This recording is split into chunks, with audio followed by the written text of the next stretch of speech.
बृहन्मुंबई महानगरपालिकेमार्फत ठाणे शहरात होणाऱ्या पाणीपुरवठा दैनंदिन 10% कपात।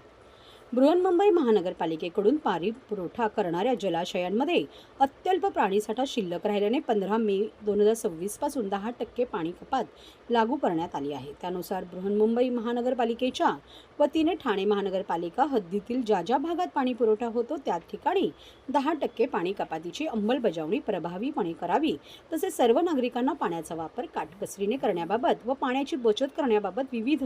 उपाययोजनांसंबंधी सूचना देऊन नियोजनपूर्वक पाणी पुरवठा करावा, अशा सूचना बृहन्मुंबई महापालिकेने ठाणे महापालिकेस दिल्या आहेत। बृहन्मुंबई महापालिकेच्या वतीने ठाणे महापालिका हद्दीतील प्रभाग समिती निहाय खालील परिसरात पाणी पुरवठा करण्यात येतो। नौपाडा कोपरी प्रभाग समिती, हाजुरी, लुईसवाडी, नामदेववाडी, आनंदनगर, गावदेवी, जलकुंभ, टेंभी बंगला, जलकुंभ, कोपरी, धोबीघाट, कन्हैयानगर, जलकुंभ,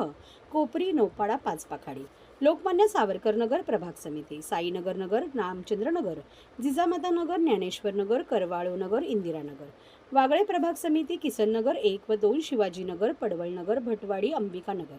माजिवडा मानपाडा प्रभाग समिती, बाळकुंपाडा 1 व 2, लक्ष्मीनगर, आंबेडकर नगर, गांधीनगर या परिसरात दैनंदिन 10% पाणी कपात पुढील आदेश प्राप्त होईपर्यंत लागू राहणार असून नागरिकांनी पाणी जपून वापरावे, महापालिकेस सहकार्य करावे, असे आवाहन पाणीपुरवठा विभागाकडून करण्यात आले आहे। जलाशयातील पाणीसाठा अधिकाधिक काळासाठी उपयोगात यावा या दृष्टीने खबरदारीचा उपाय तसेच भारतीय हवामान मान्सून विभागाने यंदा एल निनो आणि आयोडी परिस्थितीबाबत व्यक्त केलेल्या अंदाजाच्या पार्श्वभूमीवर महाराष्ट्र शासनाच्या निर्देशानुसार ही उपाययोजना करण्यात येत आहे।